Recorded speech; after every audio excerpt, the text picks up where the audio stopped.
நம்மளாம் அட்லீஸ்ட் தேடி பார்ப்போம் எம்எல்ஏ ஆஃபீஸ் எங்க இருக்கு, வீடு எங்க இருக்குன்னு. சரி, ஏதாச்சும் பேரை சொன்னா கூகுள்ல போய் பேரை போட்டா தெரியும். கூகுளுக்கே மறந்துருச்சு எக்மூர்ல யார் எம்எல்ஏ அப்படின்னு.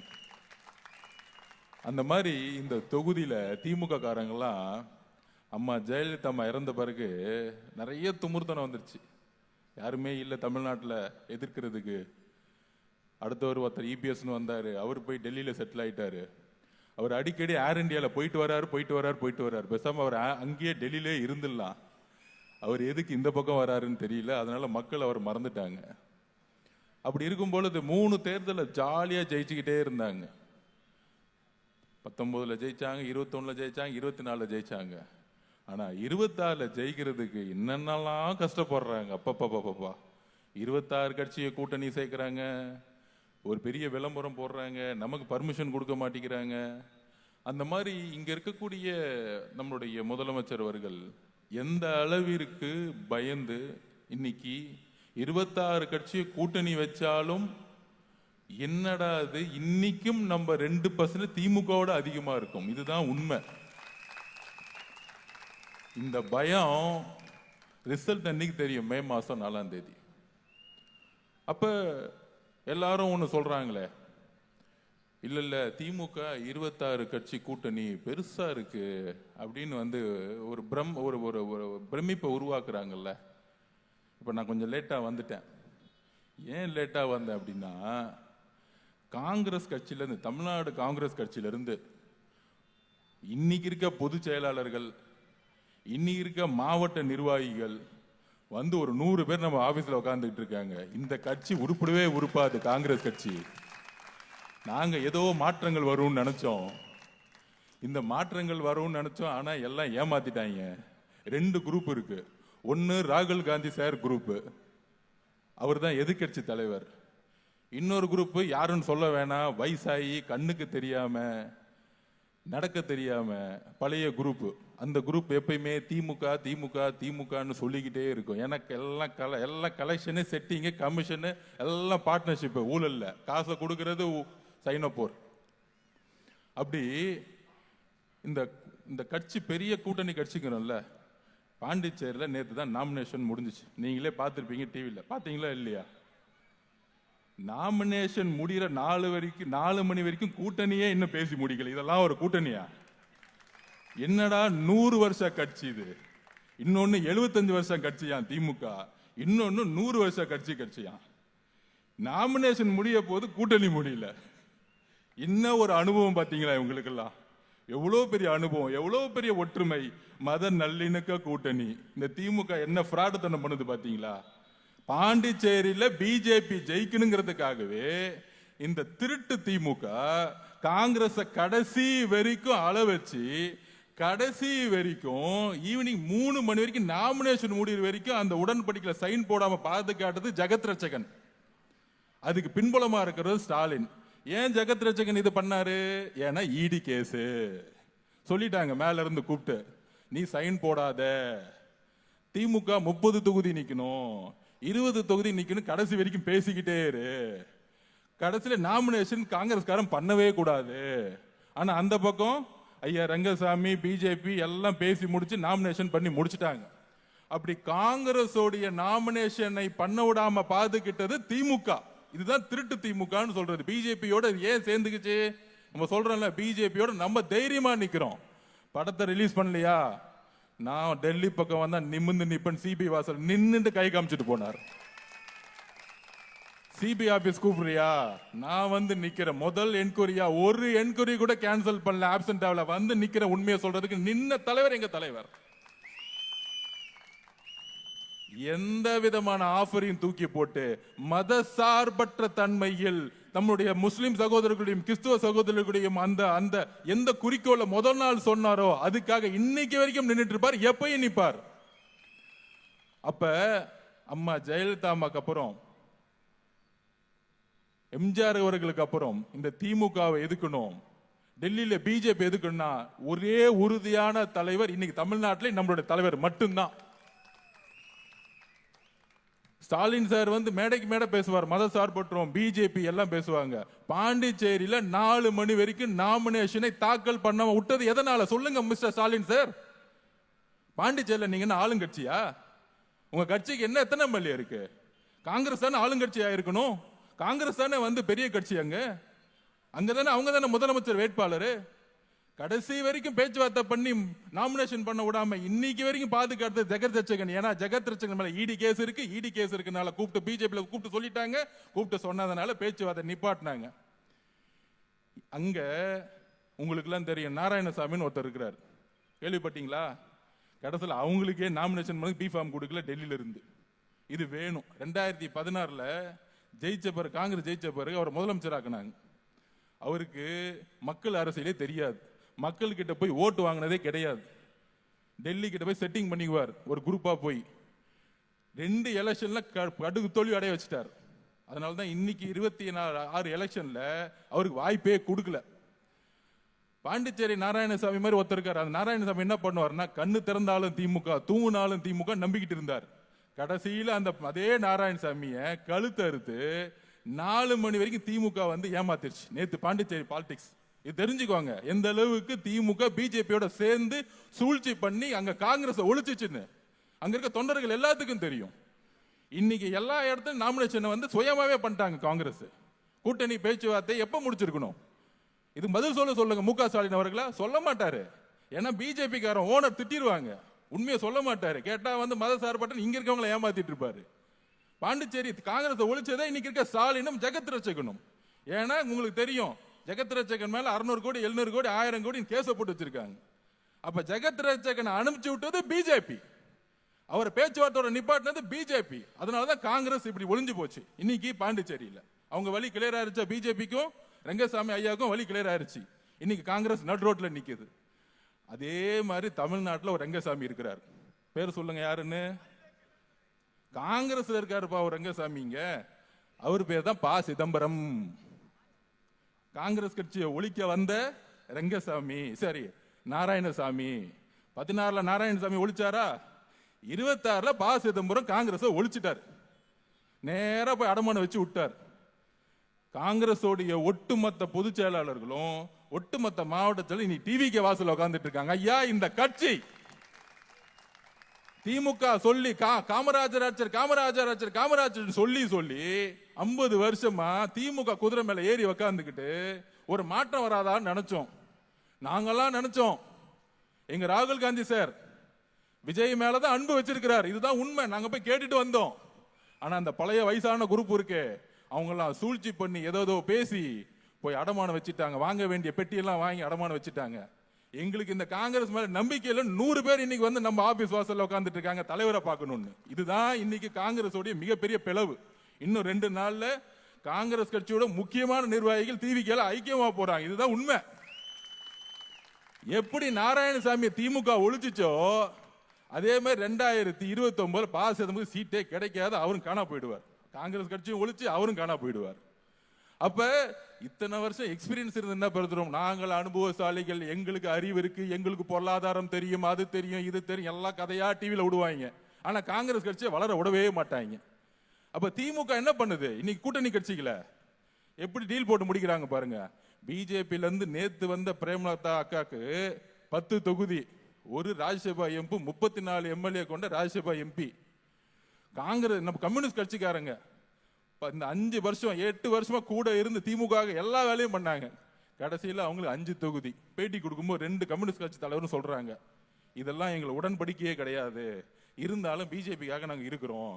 இது எப்படின்னா, பிடிக்காத ஒரு பொண்ணை கூட்டு போயிட்டு ரூம்ல விட்டு கட்டாய கல்யாணம் பண்ற மாதிரி தான் இந்த கூட்டணி. ஆனா ஒரு நாள் அந்த பொண்ணு உங்களை போட்டு பொழக்க போகுது, அது மட்டும் தெரியும். இதுதான் இந்த கூட்டணி. அப்ப திமுக கூட்டணின்னா என்னது? பல 21 மாதிரி எல்லாரும் சேர்ந்து ஒரு அரசியல் உருவாக்கணும் கூட்டணி கிடையாது. அவங்களுக்குள்ள பல்வேறு குழப்பங்கள், தொண்டர்கள் சேரவே இல்லை. பாண்டிச்சேரியில ஈடிய வச்சு ஜெகத் ரட்சகனை மிரட்டி அங்க போய் எப்படி வந்து காங்கிரஸை ஒழிச்சு விட்டாங்களோ அதே மாதிரி நாராயணசாமி மாதிரி இங்க ப. சிதம்பரத்தை வச்சு தமிழ்நாடு காங்கிரஸை ஒழிச்சு விட்டாங்க. அதுக்கும் காரணம் திமுக தான். திமுகவுக்கு மத சார்பற்ற தன்மை கொண்ட கட்சிகள் அதிகாரத்துக்கு வரக்கூடாது. விசிகேல ஒரு 15 தொகுதி கொடுத்து, கம்யூனிஸ்டுக்கு 10 தொகுதி கொடுத்து, இவங்க எல்லாம் எம்எல்ஏ ஆகி மினிஸ்டர் ஆனா நான் பிஜேபி வந்துருவா போகுது? என்ன கம்யூனிஸ்ட் கட்சியோட எம்எல்ஏக்களும், அப்புறம் நம்மள காங்கிரஸ் கட்சியோட எம்எல்ஏக்களும், அதுக்கப்புறம் நம்ம விசிகேவோட எம்எல்ஏக்களும் போய் நேரா போய் என்ன நாளைக்கு போய் பிஜேபியில சேர்ந்துருவாங்களா? எவ்வளவு ஒரு பண்ணையார் துணை இதெல்லாம். இப்ப தெரியுதா இந்த கட்சி கூட்டணி 26 பேர் இல்ல, 26 சும்மா நம்பர், இருக்கிறது 5 பேர் தான். மித்தவெல்லாம் லெட்டர் பேட் கட்சி, லெட்டர் பேட் மட்டும் தான் இருக்கும், ஆபீஸ் கூட இருக்காது. சும்மா பேர் 26 கட்சி 26 கட்சி 26 வச்சு எல்லாம் எனக்கு லிஸ்ட் போட சொல்லுங்க. முதலமைச்சர் ஸ்டாலின் சாரே அந்த கட்சி பேரு அவருக்கே தெரியாது. இதெல்லாம் பேப்பர்ல சும்மா ரூமர்ஸையும் இந்த பேப்பர்ல வந்து ஒரு பிரச்சாரத்தையும் உருவாக்குறது. அதனால இந்த 26 கட்சி கூட்டணி இருக்கே, அதெல்லாம் ஒரு ஜீரோ கூட்டணி. ஒரு தலைவரை தான் மக்கள் தேர்ந்தெடுக்கணும்னு விரும்புறாங்க. எம்ஜிஆருக்கு அப்புறம் அம்மா ஜெயலலிதா, அம்மா ஜெயலலிதாக்கு அப்புறம் இபிஎஸ் ஐயா சரியில்லை, அதனால ஸ்டாலின் சார் ஜெயிச்சுக்கிட்டே இருந்தார். ஆனால் அவங்களுடைய ஒரே பயம், எப்படி ஜெயலலிதா அம்மா ஸ்ட்ராங்கா நின்னாங்களோ, லேதியா மோடியான்னு கேட்டு நின்னாங்க 14ல, யாரும் அசைக்க முடியல. அதுக்கப்புறம் அசைக்க முடியாத ஒரே தலைவர் நம்மளுடைய தலைவர் விஜயவா இருக்கார். தமிழ்நாட்டோடைய இது காலமும் நேரமும் இயற்கையுமே தமிழ்நாட்டோட தலைவர்களை உருவாக்கும்.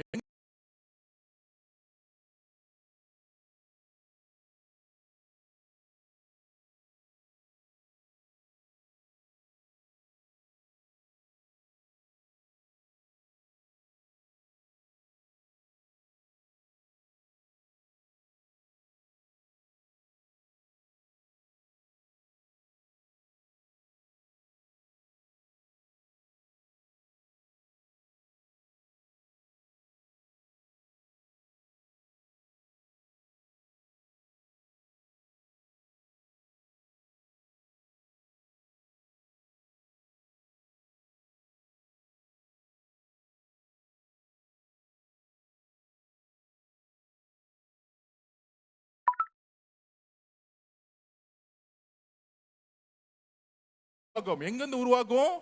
யாரு அழுத்தத்தை மீறி, சோகங்களை மீறி, தன்னுடைய வருத்தங்களை மீறி, எல்லா வித ஆசபாசங்களை தூக்கி போட்டு, தன்னுடைய சொத்தை தூக்கி போட்டு, தன்னுடைய எல்லா பணத்தையும் தூக்கி போட்டு, தன்னுடைய உச்சபட்ச சினிமாவுடைய புகழையும் பணத்தையும் தூக்கி போட்டு யாரு தியாகம் செய்கிறார்களோ அவர்களை தமிழ்நாடு மக்கள் இயற்கையும் தேர்ந்தெடுக்கும். அது 20 பேர் தேவையில்லை, ஒரு தலைவர், வலிமையான தலைவர், நேர்மையான தலைவர், துணிவான தலைவர், இது 3 தான் தமிழ்நாடு ஒரு தலைவரை உருவாக்கும். இந்த லிஸ்ட்ல இபிஎஸ் ஐயா அவுட். அவர் அதிமுக எங்க இருக்குதே தெரியாது ஃபீல்ட்ல. இன்னைக்கு இருக்க சிச்சுவேஷன்ல அதிமுக ஓட் பேங்க் தனிப்பட்ட முறையில் சொல்றேன் 17% கூட கிடையாது. ஃபீல்டுல இல்ல. அவங்க 146 தொகுதியில அவங்க 3வது இடத்துக்கு போயிட்டாங்க. ட்ரையல் ஆயிட்டு இருக்காங்க. டிவிகே டிஎம்கே தான் இன்னைக்கு ஃபைட் போயிட்டு இருக்கு. இதுதான் உண்மை, எங்க பார்த்தாலும் உண்மை. அது சென்னை ஒரு எக்ஸாம்பிள். சென்னை எனக்கு ரொம்ப பிடிக்கும், எனக்கு வாழ வைத்த ஊர் இது. சென்னையில் கேண்டிடேட்ஸ் தொகுதி பொறுப்பாளர்களை தலைவர் அனுப்பிச்ச பிறகு 16 தொகுதியில் 11 தொகுதியில் நம்ம ஃப்ரெண்ட்ல நின்றுட்டு இருக்கோம். இன்னும் 4 தொகுதி தலைவர் என்னைக்கு பொறுப்பாளர் போல அன்னைக்கு போயிடுவோம். நம்ம எங்க பார்த்தாலும் சென்னையோட ஆதரவு. ஏன்னா நான் ஓப்பனா சொல்றேன், இதே எக்மோர் தொகுதி திடீர் நகர்னு உங்களுக்கு இங்க ஒரு இடம் இருக்கு, உங்களுக்கு எல்லாம் தெரியும். 60லயும் அப்படிதான் இருந்துச்சு, 70லயும் அப்படிதான் இருந்துச்சு, 2000லயும் அப்படிதான் இருந்துச்சு, 2026லயும் அப்படிதான் இருக்கு. ஒரு கழிப்பறை கிடையாது, ஒரு தண்ணி வசதி கிடையாது. சேரி மக்களா இருக்கக்கூடிய நம்மளுடைய சகோதரர்கள் சொல்லிட்டு இன்னும் ஒதுக்குப்புறத்துல ஓரமா வச்சுக்கிட்டே இருக்கிறாங்க. கவர்மெண்ட் வந்து எங்கேயுமே போய் சேரல. நம்மளுடைய தலித் சகோதரர்களுக்கு எதுவுமே கிடைச்சதே கிடையாது. அப்ப ஒதுக்குறாங்க. எங்கெல்லாம் வந்து ஒடுக்கப்பட்ட மக்கள் இருக்காங்களோ அவங்களுக்கு எதுவுமே கிடைக்கிறது இல்லை. என்ன வந்து ஒரு 1000 ரூபாய் கொடுத்துட்டு ஓட்டு போட்டு போயிடுன்னு சொல்லிட்டு போயிடுவாங்க. அப்ப எக்மோர் தொகுதி எந்த அளவிற்கு பின்புலத்தில் இருக்கு. எல்லா இடத்துலையும் இவங்க சேரிகளா மாத்தணும். மக்கள் ஏழ்மையா இருக்கணும். ஏழ்மையா இருந்து அவங்களுக்கு சும்மா 1000 ரூபாய் கொடுத்து ஓட்டை விலை கொடுத்து வாங்கணும். ஆனா எந்த வளர்ச்சியும் கிடையாது இங்க இருக்கக்கூடிய எக்மோர் மக்களுக்கு. இது ஏன்னா திமுக வந்து ரொம்ப ஸ்ட்ராங்கா இருக்குங்கிற ஒரு பிம்பம். இதை 2011ல மக்கள் உடைச்சாங்க. நம்ம நல்ல தம்பி வந்து உடைச்சார். அப்போ ஒரு பெரிய மினிஸ்டர் இருந்தார், சிஎம்டிஏ மினிஸ்டர், உங்களுக்கு தெரியும், பருதி எழுதுமதி. 15-20 கோடி ரூபாய் அப்ப செலவு பண்ணார். நல்ல தம்பி ஒரு சாதாரண சைக்கிள் கடை வச்சிருந்தார், காசை செலவு பண்றதுக்கு இல்ல. ஆனால் அன்றைய தேர்தல் நம்ம நல்ல தம்பி வெற்றி பெற்றார். அந்த மாதிரி நம்மளுடைய கட்சியில பல்வேறு நல்ல தம்பிகளை தலைவர் அப்பாயின்மெண்ட் பண்ண போறார். நீ ஏழையாரு, நீ ஏழையாரு, அதை பத்தி கவலை. உண்மையாரு, நேர்மையாரு, தைரியமாரு, அவரை கேண்டிடேட் ஆக்குவார் தலைவர். அப்படி வரக்கூடியவர்கள் அப்படி ராஜ்மோகன் மாதிரி எத்தனையோ நல்லவர்களை தலைவர் ஒவ்வொரு தகுதிக்கும் தேர்ந்தெடுக்கும் பொழுது அனுப்பும் பொழுது மக்கள் இந்த பணக்காரனா ஊழல் பண்ணனா காசு இருக்கணும் நம்ப மாட்டாங்க. காசெல்லாம் வாங்கிக்குவாங்க.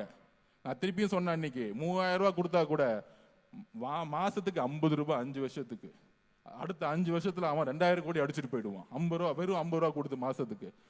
மக்களே, நம்மளுடைய மாற்றத்தை உருவாக்க, நம்மளுடைய அடுத்த 25 வருஷத்துடைய எதிர்காலத்தை உருவாக்க நாம் நல்ல தலைவர்களை உருவாக்க வேண்டும். இன்னைக்கு தலைவருக்கு பஞ்சம் தமிழ்நாட்டில். அந்த நேரத்துல நம்மளுடைய தலைவர் எல்லாத்தையும் தூக்கி போட்டு வந்து நின்னாரு பாருங்க, நான் எதைக்கும் எதிர்கொள்வதற்கு தயாருன்னு. அப்படிப்பட்ட தலைவரை மக்கள் தானாவே தேர்ந்தெடுப்பாங்க. இயற்கையே தேர்ந்தெடுக்கும். அதுக்கு 22 பேர் கூட இருக்கணும்னு அவசியம் எல்லாம் கிடையாது. ஏன்னா அந்த கட்சி தலைவர் மு.க. ஸ்டாலின் சார் மேலதான் மக்கள் நம்பிக்கை வைப்பாங்களே தவிர கூட 10 பேர் இருக்காங்களா 20 பேர் இருக்காங்களா இவர் என்ன இந்த கட்சி அந்த கட்சி எல்லாம் கிடையாது. இது தலைவரை தேர்ந்தெடுக்கக்கூடிய முதல் தேர்தல். திமுக 75 வருஷம் பாரம்பரியம், அவர் பையன் இருக்கிறாரு, இந்த பாரம்பரியம் தூக்கி போடக்கூடிய தேர்தல் தான் இருக்கு. பஞ்சாப் எலெக்ஷன் மாதிரி இந்த தேர்தல் எல்லாம் அமைதியா இருங்க. ஒரு புயல் வந்துகிட்டு இருக்கு. புயல் வந்து அமைதி யாருக்கும் தெரியவே கிடையாது, நம்புங்க. நான் திருப்பி சொல்றேன், இன்னைக்கு 2% திமுக நம்ம அதிகமா இருக்கிறோம் இன்றைக்கு. அதனாலதான் அவங்க பயப்படுறாங்க. ஏன் பயப்படுறாங்க? மக்களுடைய ஆதரவு இல்லாம ஏன் அவங்களுக்கு பயம் வருது? ஒவ்வொரு இடத்துலயும் ஏன் பயப்படுறாங்க? திமுக தான் நமக்கு எதிரான எல்லா மீடியாவை எடுத்துக்குவாங்க. 200 யூடியூப் எடுத்துக்குவாங்க. ஒருத்தர் பையன் தான் என்ன பண்ணுவாங்க, நமக்கு எதிராக திட்ட ஆரம்பிப்பாங்க. கரெக்டா இல்லையா? நம்ம இபிஎஸ் அண்ணன் யாராவது திட்டுறாங்களா யூடியூப்ல? நீங்களே பாருங்க, நீங்க போன் எடுத்து பாருங்க, உங்களுக்கே கோவம் வரும். போன் எடுத்தவொடனே என்னடா அது எல்லாரும் நம்ம தலைவர் திட்டுறாங்க. எல்லா பத்திரிகை எடுத்து, நம்ம மணி அவர்கள் கூட இப்ப டக்குன்னு புக்கெல்லாம் கிழிச்சு போட்டார். அதை விட்டுருங்க, அது ஒரு புக்கே கிடையாது அது. ஓகேவா? சோ அந்த புக் எடுத்து கிழிச்சு அவர் கோபமா போட்டாரு. எல்லா பத்திரிகை எடுத்துக்குவாங்க, எல்லா யூடியூப் எடுத்துக்குவாங்க, எல்லா சேனல் டிபேட் நடத்துவாங்க. அங்க நெறியாளரும் திமுக, கூட்டு வர 4 பேரும் திமுக, 5வது ஆளா நம்ம ஆளுங்களை போயிட்டு விளக்கம் சொன்னாலும் கேட்க மாட்டாங்க, டக்குன்னு கட் பண்ணிடுவாங்க. ஏன்னா எல்லாம் செட்டிங், எல்லாம் பணம், மாசம் கவர் போயிட்டே இருக்கும். 200 யூடியூப் சேனல் பாருங்க, எல்லாரும் தலைவரை திட்டுவாங்க. திட்டிட்டே இருப்பாங்க காலையில இருந்து. அதுக்கப்புறம் என்ன திட்டுவாங்க அடுத்தது, இவர் அப்படி அவர் அப்படி, இது இப்படி இப்படின்னு எல்லாம் கதையா பேசிட்டு இருப்பாங்க. ஆனா மக்கள் இதெல்லாம் நம்ப மாட்டாங்க. 2011 ஜெயலலிதா அம்மா எந்த அளவுக்கு திட்டி பார்த்தாங்க. ஜெயலலிதா அம்மா ஜெயிச்சு எதிர்கட்சி தலைவராக கூட திமுக ஆகல. இந்த மாதிரி யாரையெல்லாம் திட்டு அதிகமா வாங்குறாங்களோ கடைசியில மக்கள், அந்த பையன் பாவம்பா, ஏன்பா என் புள்ள விஜய் எப்படி திட்டுறாங்க, அவர் என்னப்பா செஞ்சாரு, சினிமாவை தூக்கி போட்டு வந்துட்டாரு, எவ்வளவோ கோடி கணக்குல சொத்தை விட்டுட்டு வந்துட்டாரு, அவரு பாட்டிக்கு வராரு, ஒரு 20 நிமிஷம் பேசுறாரு, அதை கூட பேச விட மாட்டேங்கிறீங்களா, படுபாவீங்களான்னு ஊர்ல இருக்க பாட்டி எல்லாம் திட்ட ஆரம்பிச்சிட்டாங்க. யாரு இதெல்லாம்? அவரு என்ன 50 வருஷம் இதுல இருந்தாரா, அதிகாரத்துல இருந்தாரா, இல்ல ஊழல் பண்ணாரா, இல்ல மொத்தமா கோடி அடிச்சுட்டு, இல்ல அவங்க குடும்பத்தை மொத்தமா எடுத்துட்டு தன்னுடைய தங்கையும் எம்பி, இன்னொரு மருமகனை தூக்கி பவர்ல போடுறது, என் பையனை தூக்கி போடுறது, இந்த மாதிரி குடும்பத்தை தூக்கி ஏதாவது கொண்டு வந்து வச்சாரா? அப்ப அவர் ஒரு நல்லது செய்யணும்னு நினைக்கும் பொழுது இந்த ஊடகங்கள் எந்த அளவுக்கு சூழ்ச்சியை செய்யுது. அப்ப நீங்க போன்ல பாக்குற 200 சேனல்ல எல்லாம் திட்டிக்கிட்டே இருப்பான். ஏன் மித்த கட்சி திட்ட மாட்டேங்கிறாங்க? ஏன் இபிஎஸ் ஏன் திட்ட மாட்டேங்கிறாங்க? வேற மத்த கட்சி தலைவர்களை ஏன் திட்ட மாட்டேங்கிறாங்க? ஏன்னா திமுக பயமே நம்ம தலைவர் மேலதான். இதுதான் உளவியல். அவ்வளவுதான் உளவியல். ஏன் உளவியல்? இப்ப நான் இங்க உட்கார்ந்துட்டு இருக்கேன், லயலா மணியை பார்த்து திட்டிட்டு நான் கண்ணாமண்ணா திட்டுறேன்னு வச்சுக்கோங்க, எனக்கு லயலா மணியை பார்த்து பயந்துட்டேன்னு அர்த்தம். என்னடா லயலா மணி நம்மளோட பெருசா வளராரு, நாளைக்கு கட்சியில பெருசா வளர்ந்துட்டாருன்னா பெரிய பிரச்சனை ஆயிடும்.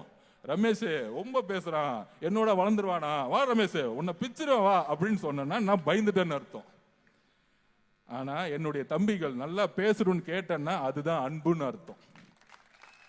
அந்த அன்பு மக்கள் நம்ம தலைவர் மேல வச்சிருக்காங்க. நீ வளர்றா தம்பி, நாளை மினிஸ்டரா தம்பி, அப்படி நம்ம குடும்பமா இருக்கிறோம்.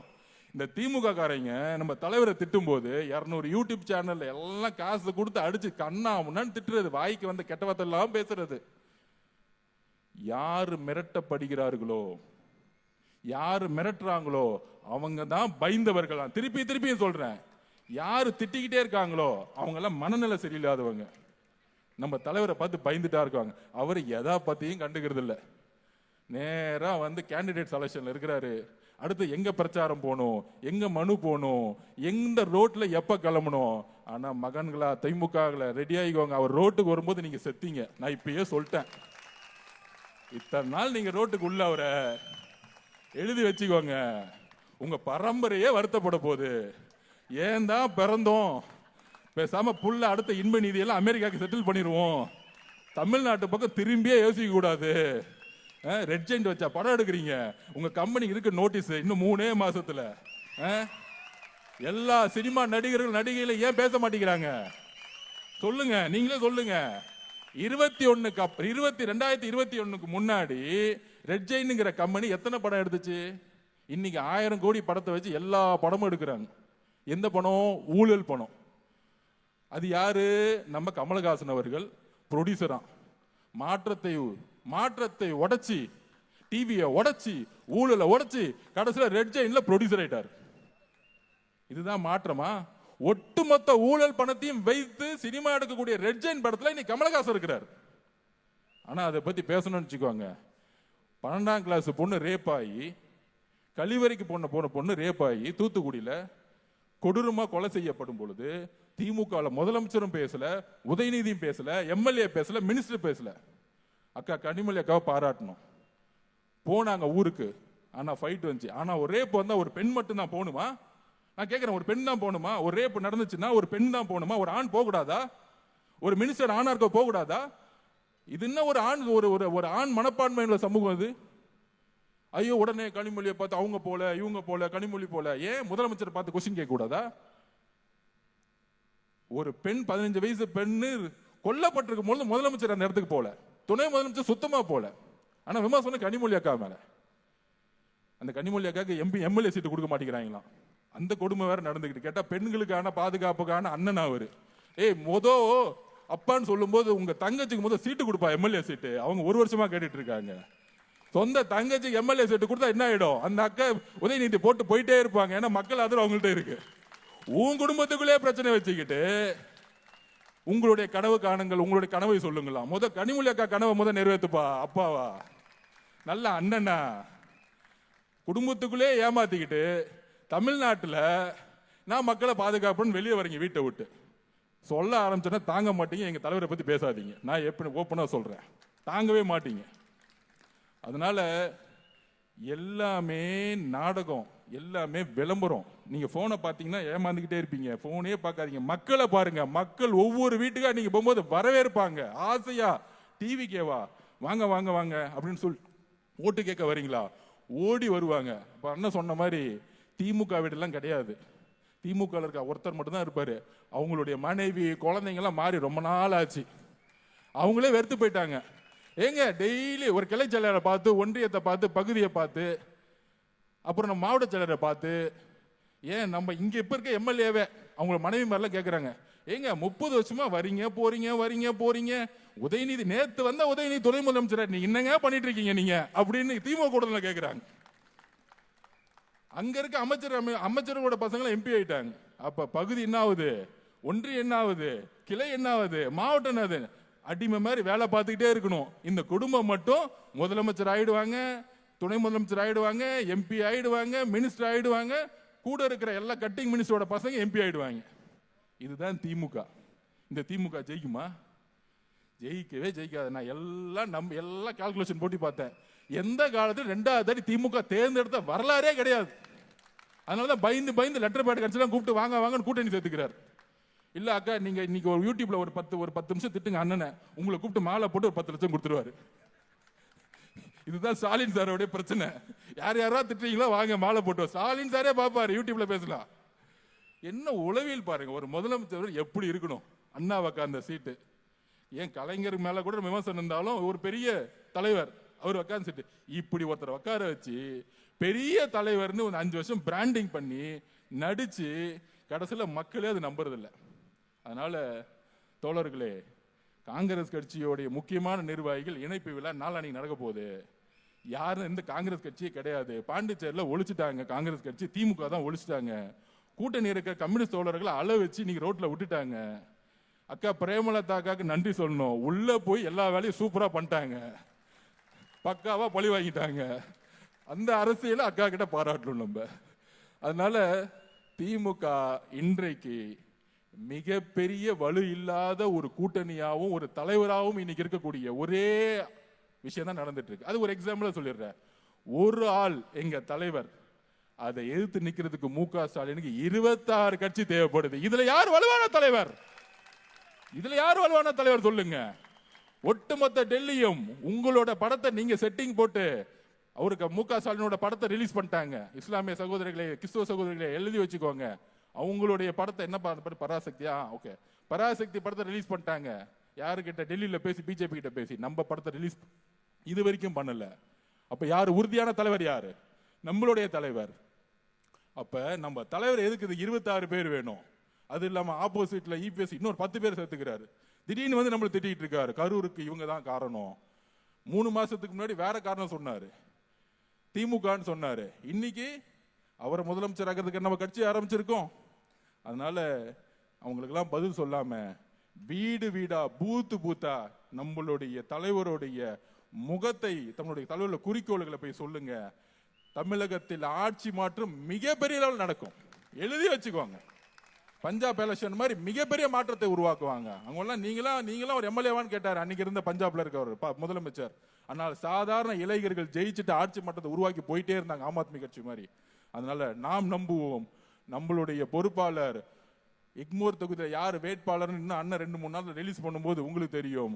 அது வரைக்கும் நம்மளுடைய தொகுதியுடைய பொறுப்பாளர் ராஜ்மோகன் அண்ணன் ரொம்ப எளிமையானவர், படித்தவர், நேர்மையானவர், அம்பேத்கருடைய புரட்சியாளர் அம்பேத்கருடைய ஒரு மிகப்பெரிய ஃபாலோவர்ங்கிறது உங்களுக்கு எல்லாத்துக்கும் தெரியும்.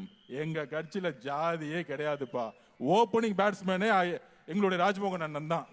தலைவர் பேசுறதுக்கு முன்னாடி பேசுறதே ராஜ்மோகன் அண்ணன் தான். ஸோ அந்த மாதிரி எங்களுடைய ஒரு அழகான குடும்பத்திலிருந்து பொறுப்பாளராக அண்ணன் ராஜ்மோகன் வந்திருக்காரு, நம்ம குமார் அண்ணன் வந்திருக்காரு. நீங்கெல்லாம் அவரை வரவேற்று அவரை வந்து தலைவர் சொல்லி முடிச்சவனே அவர் எங்க அனுப்பணும்னு உங்களுக்கு தெரியும். தலைவர் ஆல்ரெடி செஞ்சாச்சு கோட்டைக்கு அனுப்பிச்சிட்டீங்க. நன்றி, வணக்கம், தேங்க்யூ.